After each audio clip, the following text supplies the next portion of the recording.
சத்தம் நானும் அனுதினம் கேட்டு கீழ்ப்படிந்திடுவேனே. லாபமானாலும் நஷ்டமானாலும் இன்ப துன்ப நேரத்திலும் அவர் காட்டும் பாதையிலே நான் அவர் பின்னை செல்வேனே, அவர் பின்னை செல்வேனே. அன்பார்ந்த நேயர்களே, உங்களை இந்த யாரிவன் நிகழ்ச்சிக்கு மீண்டும் வரவேற்பதிலே மிக்க மகிழ்ச்சி அடைகிறேன். இந்த உலகத்தில் பிறந்த எல்லா மனிதருக்கும் இறப்பு நிச்சயம். ஆனால் இறந்த பின் மனிதனுடைய நிலை என்ன என்பதை குறித்து பலவிதமான கருத்துக்கள் சொல்லப்படுகிறது. பரிசுத்த வேதாகமம் மட்டுமே மரணத்துக்கு பின் உள்ள வாழ்வை குறித்து தெளிவாக கூறுகிறது. மரணத்துக்கு பின் உள்ள வாழ்வை குறித்தும் அதற்கு நாம் என்ன செய்ய வேண்டும் என்பதையும் பரிசுத்த வேதாந்தத்திலிருந்து நமக்கு விளக்க வருகிறார் பாஸ்டர் ரவிக்குமார் அவர்கள். ஆண்டவரும் இரட்சகருமாகிய இயேசு கிறிஸ்துவின் விலையேறப்பெற்ற நல்ல நாமத்தில் உங்களுக்கு என் வாழ்த்துக்களை தெரிவித்துக் கொள்கிறேன். மனித வாழ்க்கை பூமிக்குரிய நிலைமையில் ஒளிந்து போவதல்ல. இந்த பூமிக்கு அப்பாலும் மனிதன் வாழ்ந்து கொண்டிருக்கிறான், மரணத்துக்கு பிறகு வாழ்ந்து கொண்டிருக்கிறான் என்கிற ஒரு மேலான சத்தியத்தை இந்த நாள் உங்களோடு நான் பகிர்ந்து கொள்ள விரும்புகிறேன். மனிதன் மரித்தபின் பிழைப்பானோ, மனிதன் இறந்தபின் அவன் இங்கே இருக்கிறான் என்கிற கேள்விகள் பரிசுத்த வேதாகமத்தில் எழுப்பப்பட்டிருக்கிறது. ஆனால் ஆண்டவராய் இயேசு கிறிஸ்து இந்த பூமிக்கு வந்து பரலோகத்தினுடைய உண்மைகளை மனுக்குலத்திற்கு வெளிப்படுத்துகிற வேளையில இந்த கேள்விகளுக்கு பதில் எல்லாம் கிடைக்கிறது.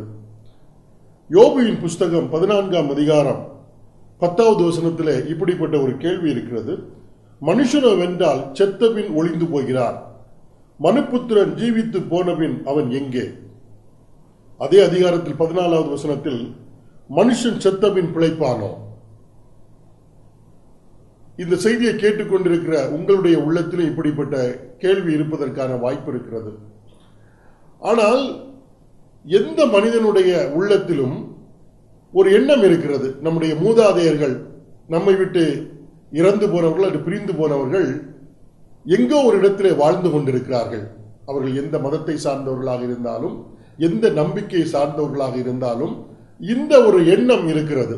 நம்முடைய மூதாதையர்கள் எங்கோ வாழ்ந்து கொண்டிருக்கிறார்கள். ஆனால் எங்கே வாழ்ந்து கொண்டிருக்கிறான் என்ற தெளிவு இல்லை. ஆனால் பரிசுத்த வேதாகமம் மட்டுமே மனிதன் மரித்த பின் வாழ்ந்து கொண்டிருக்கிறான், அவன் எங்கே வாழ்ந்து கொண்டிருக்கிறான் என்கிற தெளிவான சத்தியத்தை மனிதனுக்கு வெளிப்படுத்துகிறது. யோபுவின் புஸ்தகத்திலே மனுஷன் செத்தபின் பிழைப்பானோ என்கிற கேள்வி இருக்கிறது. ஆனால் புதிய ஏற்பாட்டுக்கு வருகிறப்போ அதனுடைய விளக்கம் தெளிவாக கொடுக்கப்பட்டிருக்கிறதை நாம் அறிய முடியும். நான் பார்க்கிற சூரிய சந்திர நட்சத்திரங்கள், நாம் வாழ்கிற பூமி, சமுத்திரம், சமுத்திரத்தில் உள்ள யாவற்றையும் படைத்த மெய்யான தேவன் நம்மையும் சிருஷ்டித்திருக்கிறார். இந்த தேவன் தன்னை மனிதனுக்கு அறிமுகப்படுத்துகிற வேளையில சில தன்மையை சொல்லி அறிமுகப்படுத்துகிறார். மத்தேயு சுவிசேஷம் 22ஆம் அதிகாரத்தில் வருகிற வேளையில் ஆண்டவராய் இயேசு கிறிஸ்து தேவனை குறித்து சொல்கிற வேளையில 32வது வசனம், தேவன் மரித்தோருக்கு தேவனாயிராமல் ஜீவனுள்ளோருக்கு தேவனாய் இருக்கிறார் என்றார். இதனுடைய பின்னணியை நீங்கள் படிப்பீர்களேயானால் ஆண்டவராய் இயேசு கிறிஸ்துவிடத்தில் உயிர்த்தெழுதலில் நம்பிக்கை இல்லாத ஒரு கூட்டம் ஜனங்கள் இருக்கிறார்கள். அவருடைய பெயர் சதிசேயர்கள். அவர்கள் மரணத்துக்கு பிறகு வாழ்வு இல்லை என்ற நம்பிக்கை உடையவர்கள். அவர்கள் அவரிடத்தில் கேள்வி கேட்கிறார்கள். அப்பொழுது ஆண்டவராய் இயேசு கிறிஸ்து தேவனை குறித்து சொல்கிற வேளையில தேவன் ஜீவனுள்ளோருக்கு தேவனாய் இருக்கிறார் என்று சொல்கிறார். ஜீவன் உள்ளோருக்கு தேவன். உதாரணத்திற்காக என்னை எடுத்துக்கொள்வோம். நான் ஒரு குறிப்பிட்ட காலம் இந்த பூமியிலே வாழ்கிறேன். நான் மெய்யான தேவனாகிய கர்த்தரை விசுவாசிக்கிறேன். கர்த்தர் தான் என்னுடைய தேவன். ஆண்டவராய் இயேசு கிறிஸ்து தான் என்னுடைய பாவத்திற்காக மரித்து அடக்கம் பண்ணப்பட்டு 3ஆம் நாள் உயிர்த்தெழுந்தார். அவரில் நான் விசுவாசம் வைத்திருக்கிறேன். அவரை அனுப்பின பிதாவாகிய தேவனை விசுவாசிக்கிறேன். இன்றைக்கு அந்த தேவன் என்னை குறித்து சொல்வாரேயானால் நான் ரவிக்குமாரின் தேவனாக இருக்கிறேன் என்று சொல்லுவார். ஆனால் ஒரு காலம் வருகிறப்ப எனக்கு மரணம் வரும், இந்த பூமியில என்னுடைய வாழ்க்கை முடிந்து போய்விட்டது. அதன் பிறகு என்னை குறித்து அவர் சொல்வாரேயானால் நான் ரவிக்குமாரின் தேவனாக இருந்தேன் என்று சொல்ல மாட்டார், இன்னும் ரவிக்குமாரின் தேவனாக இருக்கிறேன் என்றுதான் சொல்லுவார். ஏனென்றால் தேவனை பொறுத்த மட்டில் நான் வாழ்ந்து கொண்டிருக்கிறேன். எங்கே? தேவனுடைய சமூகத்தில். மனிதன் நித்தியமாக வாழக்கூடியவன், மனிதன் அழிவில்லாதவன். சரீரத்திற்கு வேண்டுமென்றால் அழிவு உண்டாகலாம், ஆனால் உண்மையான மனிதன், உள்ளான மனிதனுக்கு அழிவு கிடையாது. அவன் நிரந்தரமாக வாழக்கூடியவன். வாழக்கூடிய இடம் மட்டும் வேறுபடலாமே ஒழிய அவன் என்றென்றைக்கும் வாழ்ந்து கொண்டிருக்கிறான். அதனால தான் தேவன் தன்னை அறிமுகப்படுத்துகிற வேளையில ஜீவனுள்ளோருக்கு நான் தேவனாய் இருக்கிறேன் என்று சொல்லுகிறான். இதை விளக்குவதற்கு அதற்கு முந்தின வசனத்தை நீங்கள் படித்தீர்கள் என்றால் தெரியும். மத்தேயு சுவிசேஷம் 22ஆம் அதிகாரம் 31வது வசனம். மேலும் மரித்தோர் உயிர்த்தெழுதலை பற்றி நான் ஆபிரகாமின் தேவனும் ஈசாக்கின் தேவனும் யாக்கோபின் தேவனுமாய் இருக்கிறேன் என்று தேவனால் உங்களுக்கு உரைக்கப்பட்டிருக்கிறதை நீங்கள் வாசிக்கிறதில்லையா என்று ஆண்டவராகிய இயேசு கிறிஸ்து கேட்கிறார். நான் ஆபிரகாமின் தேவனும் ஈசாக்கின் தேவனும் யாக்கோபின் தேவனுமாய் இருக்கிறேன் என்று தேவன் சொல்லி இருப்பதை நீங்கள் வாசிக்கவில்லையா? இதை எங்கே வாசிக்க முடியும்? பழைய ஏற்பாட்டிலே யாத்திராகம புஸ்தகத்திலே 3ஆம் அதிகாரம் 6வது வசனத்திலே இந்த வசனம் சொல்லப்பட்டிருக்கிறது. அவருடைய பின்னணியை நான் விளக்க விரும்புகிறேன். மோசே என்கிற தேவ மனிதன் வனாந்திரத்திலே ஆடுகளை மேய்த்துக் கொண்டிருக்கிறார். தன்னுடைய மாமனாருடைய ஆடுகளை மேய்த்துக் கொண்டிருக்கின்ற பொழுது திடீரென்று ஒரு முட்செடியில் தீப்பற்றி எரிகிறது. ஆனால் இந்த அக்னியானது முட்செடியை எரிக்கவில்லை, ஆனால் தீ எரிந்து கொண்டிருக்கிறது. இப்படிப்பட்ட ஆச்சரியமான காரியத்தை பார்ப்பதற்காக மோசே அந்த முட்செடியை நெருங்கி வருகிற வேளையில அந்த முட்செடியின் மத்தியில் தேவனாகிய கர்த்தர் மோசேக்கு தரிசனமாகி தன்னை அறிமுகப்படுத்துகிறார். அப்படி அறிமுகப்படுத்துகிற வேளையில் தான் யாத்திராகமம் 3ஆம் அதிகாரம் 6வது வசனத்திலே பின்னும் அவர் நான் ஆபிரகாமின் தேவனும் ஈசாக்கின் தேவனும் யாக்கோபின் தேவனுமாகிய உன் பிதாக்களுடைய தேவனாய் இருக்கிறேன் என்றார். இந்த ஆபிரகாம், ஈசாக்கு, யாக்கோபு என்பவர்கள் மோசே வாழ்வதற்கு பல நூற்றாண்டுகளுக்கு முன்பாக வாழ்ந்தவர்கள். கடைசியாக சொல்லப்படுகிற அந்த யாக்கோபு ஏறக்குறைய மோசேக்கு முன்பாக 400 வருடங்களுக்கு முன்பாக அவர் மரித்து போனார். இந்த யாக்கோபுடைய தகப்பனார் ஈசாக்கு, ஈசாக்கினுடைய அப்பா ஆபிரகாம். அவ இவர்கள் எல்லாரும் ஏற்கனவே இந்த பூமியிலே வாழ்ந்து மரித்தவர்கள். ஆனால் தேவனாகிய கர்த்தர் மோசே இடத்திலே சொல்லுகிறார், நான் ஆபிரகாமின் தேவனும் ஈசாக்கின் தேவனும் யாக்கோபின் தேவனுமாகிய உன் பிதாக்களுடைய தேவனாய் இருக்கிறேன் என்று சொல்லுகிறார். அப்படின்னா அவருடைய அர்த்தம் என்ன? நான் இப்பொழுதும் அவருடைய தேவனாக இருக்கிறேன். அவருடைய அர்த்தம் என்னவென்று சொன்னால், ஆபிரகாமும் ஈசாக்கும் யாக்கோபும் இந்த உலகத்திலே வாழ்ந்து மரித்தாலும் இன்றைக்கும் உயிரோடு இருக்கிறார்கள். அதனால தான் தேவன் நான் ஆபிரகாமின் தேவனும் ஈசாக்கின் தேவனும் யாக்கோபின் தேவனுமாக இருக்கிறேன் என்று சொல்கிறார். இந்த இலக்கணத்தை நீங்கள் புரிந்து கொள்ள வேண்டும். அவர் கடந்த காலத்தை பயன்படுத்தவில்லை, நிகழ்காலத்தில் இன்றைக்கும் அவர் ஆபிரகாமின் தேவனும் ஈசாக்கின் தேவனும் யாக்கோபின் தேவனுமாய் இருக்கிறார். ஆகவே இந்த வசனத்தை நாம் கேட்கிற வேளையிலே ஒன்றை புரிந்து கொள்ள வேண்டும். மனிதன் மரித்த பிறகும் வாழ்ந்து கொண்டிருக்கிறார். ஒருவேளை நம்மால் அவர்களை பார்க்க முடியாவிட்டாலும் நம்மை சிருஷ்டித்த தேவன் அவர்களை பார்க்கிறார். புதிய ஏற்பாட்டுக்கு நாம் வருகிற வேளையிலே ஆண்டவராகிய இயேசு கிறிஸ்து அருமையாக இந்த காரியங்களை நமக்கு விளக்கி தருவார். நாம் அதை புரிந்து கொள்ள வேண்டும் என்பதற்காக ஆண்டவராகிய இயேசு கிறிஸ்து அநேக அற்புதங்களை செய்திருக்கிறார். அதுல மிக பிரபலமான ஒரு பெரிய அற்புதம் என்று சொன்னால் 5 அப்பத்தையும் 2 மீனையும் கொண்டு 5000 பேருக்கு அவர் ஆகாரம் கொடுத்தார். அவர்கள் பசியில் தீர்ந்து திருப்தி அடைந்து தங்களுடைய வீட்டிற்கு சென்றார்கள். இந்த திருப்தி அடைந்த ஜனங்கள் என்ன செய்தார்கள் என்று சொன்னால் அவரை தேடிக்கொண்டே அலைகிறார்கள். இயேசு கிறிஸ்து எங்க போயிருக்கிறாரு? சாப்பாடு கொடுத்தவரை காணலையே. ஆண்டவராகிய இயேசு கிறிஸ்து அற்புதத்தை செய்துவிட்டு அவர் படகுல ஏறி ஒரு கடலினுடைய அந்த பக்கத்திற்கு வந்து விட்டார். இவர்கள் தேடி அலைந்து இறுதியாக அவரை கண்டுபிடிக்கிறார்கள். கண்டுபிடித்த வேளையிலே அவரை ஆவலோடு கேட்கிறார்கள், நீர் எங்கே போனீர், எப்பொழுது இந்த இடத்திற்கு வந்தீர் அப்படி என்று கேட்கிற வேளையில் யோவான் சுவிசேஷம் 6ஆம் அதிகாரம் 25வது வசனத்திலிருந்து நான் வாசிக்கிறேன், கேளுங்கள். கடலின் அக்கறையிலே அவர்கள் அவரை கண்டபோது, ரபி, நீர் எப்பொழுது இவ்விடம் வந்தீர் என்று கேட்டார்கள். இயேசு அவர்களுக்கு பிரதியுத்தரமாக, நீங்கள் அற்புதங்களை கண்டதினால் அல்ல, நீங்கள் அப்பம் புசித்து திருப்தி அடைந்ததினாலேயே என்னை தேடுகிறீர்கள் என்று மெய்யாகவே உங்களுக்கு சொல்லுகிறேன். 27வது வசனம், அழிந்து போகிற போஜனத்திற்காக அல்ல, நித்திய ஜீவன் வரைக்கும் நிலைநிற்கிற போஜனத்திற்காகவே கிரியை நடப்பியுங்கள்.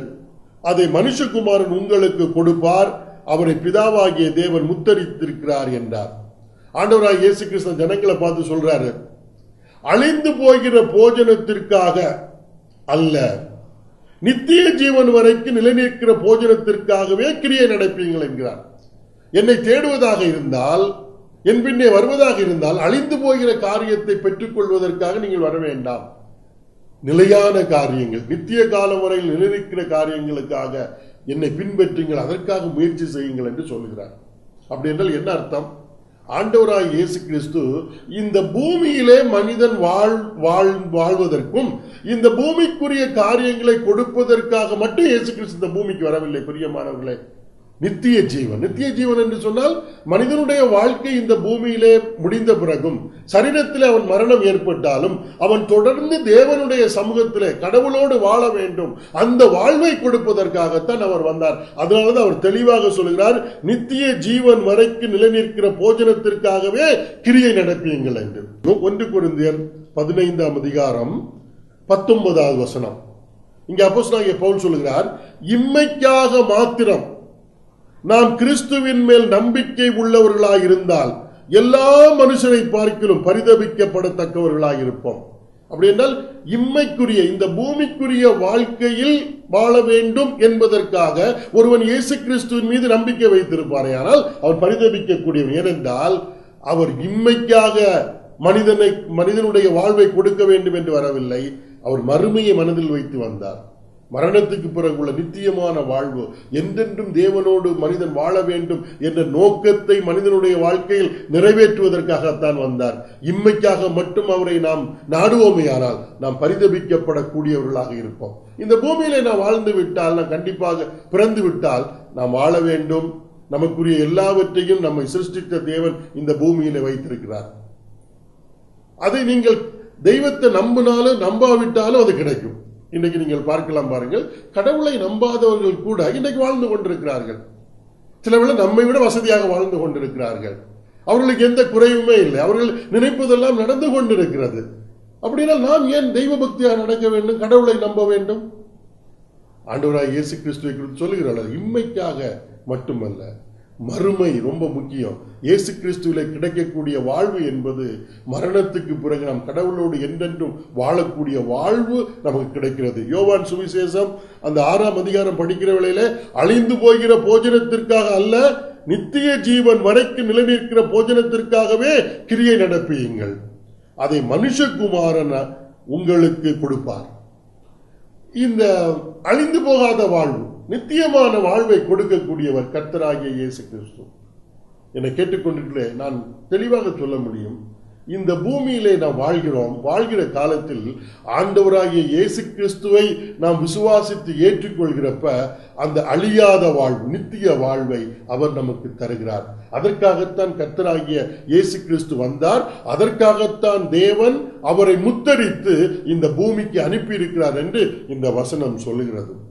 என்னை கேட்டுக்கொண்டிருக்கிறவர்களே, கிறிஸ்துவுக்குள் இம்மை அல்ல, மறுமை வாழ்வு முத்தரிக்கப்பட்டு அவருக்குள் வைக்கப்பட்டிருக்கிறது. ஆண்டவராகிய இயேசு கிறிஸ்து பல இடங்களில் சொல்கிறார், என்னை விசுவாசிக்கிறவனுக்கு நித்திய ஜீவன் உண்டு. ஒருமுறை ஆண்டவராகிய இயேசு கிறிஸ்து யூதர்களை பார்த்து சொல்லக்கூடிய வார்த்தை, என்னிடத்தில் நித்திய ஜீவன் இருக்கிறது, என்னிடத்தில் ஜீவன் இருக்கிறது, ஆனால் ஜீவனை பெற என்னிடத்தில் வர உங்களுக்கு மனதில்லை. அப்படி என்றால் அவர் எதை மனதிலே வைத்து சொல்கிறார் என்றால் நித்திய ஜீவனை குறித்து. யோவான் சுவிசேஷம் 5ஆம் அதிகாரம் 39வது வசனத்தில் இப்படி சொல்லப்பட்டிருக்கிறது, வேத வாக்கியங்களை ஆராய்ந்து பாருங்கள், அவர்களால் உங்களுக்கு நித்திய ஜீவன் உண்டென்று எண்ணுகிறீர்களே, என்னை குறித்து சாட்சி கொடுக்கிறவர்களும் அவைகளே. அப்படி இருந்தும் அந்த ஜீவனை பெற என்னிடத்தில் வர உங்களுக்கு மனதில்லை. இந்த ஜீவன் இந்த பூமிக்குரிய ஜீவன் நினைக்கிறீங்களா? இல்லை, என்றென்றும் தேவனோடு வாழக்கூடிய, மரணத்துக்கு பிறகும் நம்மை சிருஷ்டித்த தேவனோடு வாழக்கூடிய அந்த ஜீவன் அவர் கிறிஸ்துவுக்குள் இருக்கிறது. ஆகவே வேத புத்தகம் தெளிவாக சொல்லக்கூடிய ஒரு மேலான சத்தியம் என்னவென்றால், மனிதன் இந்த பூமியிலே சரீர மரணம் அடைந்த பிறகும் அவன் வாழ்ந்து கொண்டிருக்கிறான். ஒருவேளை நம்மால் அதை பார்க்க முடியாவிட்டாலும் தேவன் மனிதர்களை பார்க்கிறார். அதனால தான் அவர் தம்மை அறிமுகப்படுத்துகிறப்ப, நான் ஆபிரகாமின் தேவனும் ஈசாக்கின் தேவனும் யாக்கோபின் தேவனுமா இருக்கிறேன் அப்படின்னு சொன்னாரு. என்னை கேட்டுக்கொண்டிருக்கிறவர்களே, மனிதன் தெய்வத்துக்கு முன்பாக என்றென்றைக்கும் வாழ்ந்து கொண்டிருக்கிறான். அவன் நித்திய காலமாக வாழ்ந்து கொண்டிருக்கிறான். ஆனால் ஒருவேளை இடம் வேறுபடலாம். யோவான் சுவிசேஷம் 5ஆம் அதிகாரம் 28வது வசனம். இதை குறித்து நீங்கள் ஆச்சரியப்பட வேண்டாம், ஏனென்றால் பிரேத குழியில் உள்ள அனைவரும் அவருடைய சத்தத்தை கேட்கும் காலம் வரும். கிறிஸ்தவர்கள் சில அடக்கம் பண்றாங்க, மற்ற மதத்தினர் சில பேர் வேற தகனம் பண்ணுகிறார்கள். அது எதுவாக இருந்தாலும் சரிதான், அது பெரிய விஷயம் அல்ல. ஆனால் இங்கு சொல்லப்பட்டிருக்கிறது, பிரேத குழியில் உள்ள அனைவரும் அவருடைய சத்தத்தை கேட்கும் காலம் வரும். 29, அப்பொழுது நன்மை செய்தவர்கள் ஜீவனை அடையும்படி எழுந்திருக்கிறவர்களாகவும் தீமை செய்கிறவர்கள் ஆக்கினை அடையும்படி எழுந்திருக்கிறவர்களாகவும் புறப்படுவார்கள். மரித்தவர்கள் உயிர்த்தெழ போறாங்க. 2, நன்மை செய்தவர்கள் ஜீவனை அடைவதற்கு, தீமை செய்தவர்கள் தண்டனை அடைவதற்கு. எப்பொழுது? ஆண்டவராய் இயேசு கிறிஸ்துவினுடைய சத்தத்தை கேட்கும் காலத்திலே. என்னை கேட்டுக்கொண்டிருக்கிறவர்களே, ஆண்டவராகிய இயேசு கிறிஸ்துவிலே மரணத்துக்கு பிறகு உள்ள வாழ்க்கை உறுதி செய்யப்படுத்தப்பட்டிருக்கிறது. இதை ஒருவேளை நீங்கள் நம்புகிறீர்களோ நம்பவில்லையோ அதெல்லாம் முக்கியம். ஆனால் ஆண்டவராய் இயேசு கிறிஸ்துடைய வாழ்வு இதை உறுதிப்படுத்துகிறார். அவர் இந்த பூமிக்கு வந்தார், நன்மை செய்கிறவராக சுற்றித் திரிந்தார், இறுதியிலே மனிதனுடைய பாவத்தை போக்குவதற்காக கல்வாரி சிலுவையிலே மரித்தார், அடக்கம் பண்ணப்பட்டார். 3ஆம் நாள் அவர் உயிர்த்தெழுந்தார். அவர் இன்றைக்கு ஜீவிக்கிறார். அவருடைய உயிர்த்தெழுதல் மனிதனுக்கும் ஒரு உயிர்த்தெழுதல், மரணத்துக்கு பிறகு ஒரு வாழ்வு இருக்கிறது என்பதை உறுதிப்படுத்தக்கூடியதாக இருக்கிறது. அநேக கிறிஸ்தவர்களுடைய மரண வீடுகளிலே ஒரு வசனத்தை அடிக்கடி படிப்பாங்க. அது வலியுறுத்தி சொல்லக்கூடிய காரியம் என்னவென்றால், நீங்கள் ஏன் கவலைப்படுகிறீர்கள்? இயேசு மரித்தார், 3ஆம் நாள் உயிர்த்தெழுந்தார். அதனால கிறிஸ்துவுக்குள் மரித்தவர்களுக்கும் ஒரு உயிர்த்தெழுதல் உண்டு. கிறிஸ்துவுக்குள் மரித்தவர்களுக்கு மட்டுமல்ல, மரித்த மனிதர்களுக்கெல்லாம் ஒரு வாழ்வு இருக்கிறது. ஆனால் கிறிஸ்துவுக்குள் மரித்தவர்களுக்கு ஒரு நம்பிக்கை என்னவென்றால், அவன் தன்னை சிருஷ்டித்த தேவனோடு என்றென்றைக்கும் நித்திய ஜீவனை பெற்று வாழ்வார். கிறிஸ்து இல்லாமல் மரிக்கிறதற்கு மரித்தவர்களும் வாழ்கிறார்கள். ஆனால் வாழ்கிற இடம் வேற. அது அக்னியும் கந்தகும் எரிகிற கடலாகிய நரகம் என்று சொல்லப்பட்டிருக்கிறது. என்னை கேட்டுக்கொண்டிருக்கிறவர்களே, மொத்தத்தில் அறிந்து கொள்ள வேண்டிய காரியம், மனிதன் மரித்த பின்பும் வாழ்கிறார். மரித்த பின்பும் வாழ்கிறார். தேவன் மரித்தோருக்கு தேவனாயிராமல் ஜீவனுள்ளோருக்கு தேவனாயிருக்கிறார். நாம் ஒரு குறிப்பிட்ட காலம் இந்த பூமியிலே வாழ்ந்து மரித்து போனாலும் பரிசுத்த வேதாகமத்தை பொறுத்தமட்டில் மனிதன் மரித்த பின்பு வாழ்ந்து கொண்டிருக்கிறார். ஆனால் ஆண்டவராய் இயேசு கிறிஸ்துவை விசுவாசிக்கிறவர்களுக்கு மறுமையை குறித்த நம்பிக்கை உண்டாகிறது. என்ன நம்பிக்கை? ஆண்டவராய் இயேசு கிறிஸ்துவை நான் விசுவாசித்து ஏற்றுக்கொண்டதுனால எனக்கு முடிவில்லாத ஜீவன் இருக்கிறது. நான் இன்றைக்கு மரித்தாலும் என்னை சிருஷ்டித்த கடவுளோடு நான் வாழுவேன் என்கிற நம்பிக்கை அவனுக்கு உண்டாகிறது. ஏனென்றால் தேவனோடு வாழக்கூடிய அந்த பாக்கியம் நம்முடைய பாவத்திற்கு நமக்கு கிறிஸ்துவிலே விடுதலை கிடைத்ததுனால நமக்கு ஏற்படக்கூடிய ஒன்று. அந்த நம்பிக்கை கிறிஸ்துவிலே உங்களுக்கு ஏற்பட வேண்டும் என்று நான் உங்களை வாழ்த்துகிறேன். கர்த்தர் அப்படிப்பட்ட கிருபையை வந்நாட்களே உங்களுக்கு அருளுவாராக. ஆமென். நீ இயேசுவின் அன்பையும் பாவ மன்னிப்பையும் நித்திய ஜீவனையும் பெற்றுக்கொள்ள வேண்டுமானால் அவரே உனது பாவத்திற்காக தேவன் அருளின பலி என உணர்ந்து விசுவாசத்துடன் அவரை உன் வாழ்க்கையில் ஏற்றுக்கொள். இது உன் இருதயத்தின் வாஞ்சையை வெளிப்படுத்துமானால் இந்த விசுவாச ஜெபத்தை இப்பொழுதே ஜெபி. அப்பொழுது அவர் உன் வாழ்க்கையில் வருவார். இது ஒரு ஜெபத்தின் மாதிரி. முதலில் நான் சொல்லுகிறேன். ஆண்டவராகிய இயேசுவே, நீர் எனக்கு தேவை.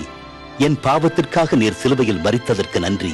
என் வாழ்க்கையின் கதவை நான் திறந்து உம்மை என் இரட்சகராகவும் ஆண்டவராகவும் ஏற்றுக்கொள்ளுகிறேன். என் வாழ்க்கையை நீர் ஆட்கொண்டு நான் எப்படிப்பட்டவனாக இருக்க விரும்புகிறீரோ அப்படியாக என்னை மாற்றும். ஆமேன். இந்த ஜெபம் உங்கள் இருதயத்தின் விருப்பத்தை வெளிப்படுத்துமானால் இப்பொழுதே நீங்கள் இருக்கும் இடத்தில் இந்த ஜெபத்தை ஜெபியுங்கள். நான் இந்த ஜெபத்தை ஒவ்வொரு வாக்கியமாக சொல்லும்போது நீங்களும் அமைதியாக சொல்லுங்கள். ஆண்டவராகிய இயேசுவே, நீர் எனக்கு தேவை. என் பாவத்திற்காக நீர் சிலுவையில் மரித்ததற்கு நன்றி. என் வாழ்க்கையின் கதவை நான் திறந்து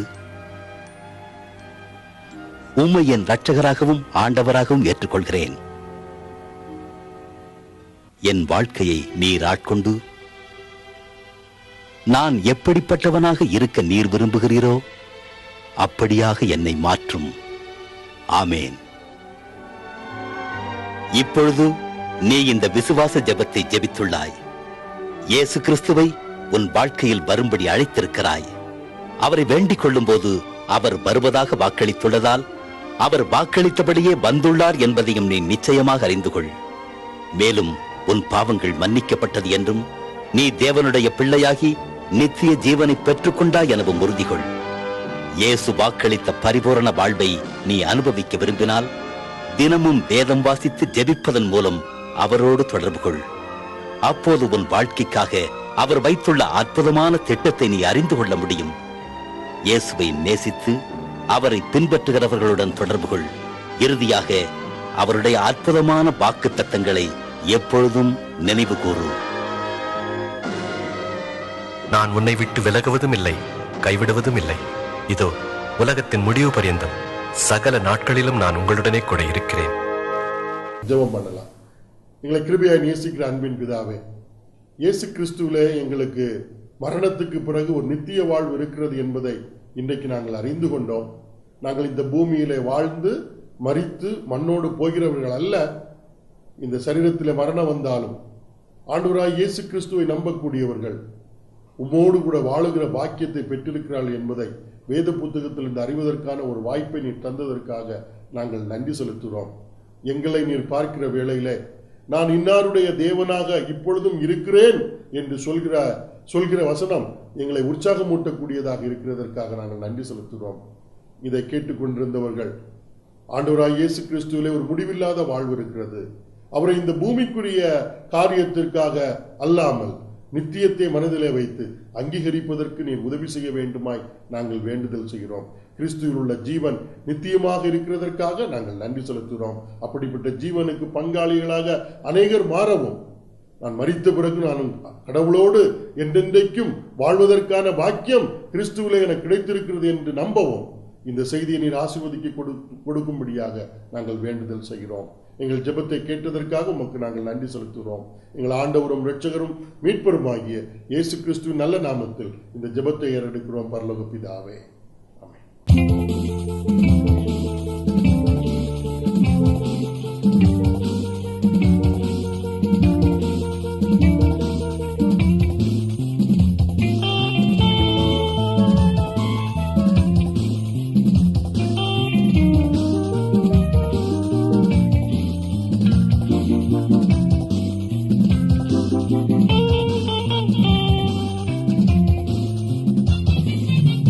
மனிதனே நீ மண்ணாக இருக்கின்றாய்,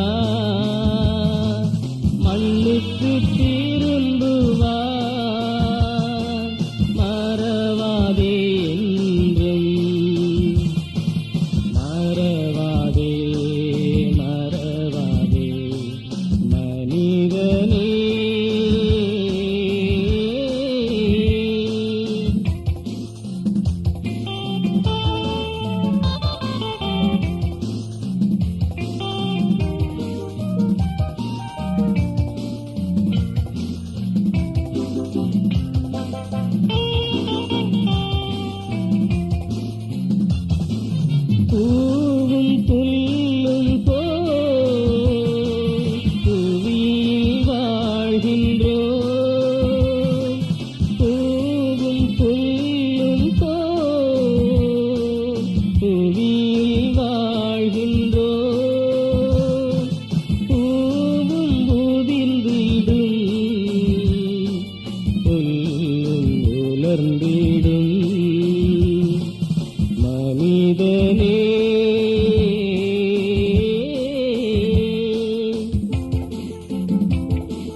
மரணத்துக்கு பின் என்றென்றும் மனிதன் வாழ்கிறான் என்றும் நம்மை தெய்வத்துடன் சந்தோஷமாக வாழ வைப்பதற்காகவே இயேசு கிறிஸ்து இந்த உலகத்திற்கு வந்தார் என்றும் கேட்டோம்.